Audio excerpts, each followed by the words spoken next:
Alright, so now that you have your STL file exported, I am at the computer in the 3D lab getting ready to send it to the printers. So what we're going to do is we're going to come down here to the start bar and type in Cura and open up Ultimaker's Cura application. As this is opening, I want to remind you guys that it's good practice to name your files with your name and what the file is.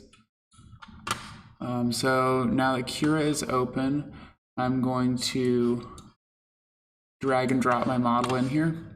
You can see that it's overlaid with this gray and yellow lines. That is because my model is too big for the current build plate. I failed to scale it in Rhino, so I'm going to scale it here in Cura. I'm going to click on this button here on the left with the tiny and larger models and choose my Z-axis and bring it inside the bounding box here. You also have the ability with these menus here to orient your thing around the build plate. You can also nest objects, which is what we say when we want to insert multiple files onto one print bed so that we can fit as many things as possible. You can rotate, and you can also do a couple other functions here. Perfect. So let's start up here from top left to top right. It says printer 1. I want to leave printer 1 selected, and that'll come into play right before we print. And then the next one over says generic PLA for extruder 1 and 2. This is really more the printer telling me what is in the extruders right now rather than me telling the printer. And then the next thing is our settings. The first setting here under profiles is the default value for the layer height. Layer height is what we consider to be our resolution. 3D prints are sliced into layers of plastic, and the lower the number on the layer height, the higher resolution the print is going to be. Sometimes this is necessary, sometimes it isn't. If you're doing a rough draft print or something where you really don't need some high resolution contouring, like maybe a geometric structure, lower resolution like 0.2 of a millimeter is okay. The next thing that we have is infill. Infill is the amount of plastic that goes on the inside. If you can look down inside the print, you can see that infill is this sort of network of lines inside providing its structure. This is good for things that are going to need to be under stress and strain. Engineered parts like gears will need to have infill of upwards of 20%. 100% means that it will be printing solid. For things that are explicitly cosmetic, sometimes you can go as low as 0%. Infill is also going to be crucial when you are capping the top of a surface like a cube. It's going to need something to build on top of. Infill is effectively a support material for things that are over the greater bulk of the model. The next thing we have is the support material. I have support material turned on right now. There isn't any need for support material because I don't have any large cantilevers, but if I did, it would start at the build plate and build up towards the overhanging pieces.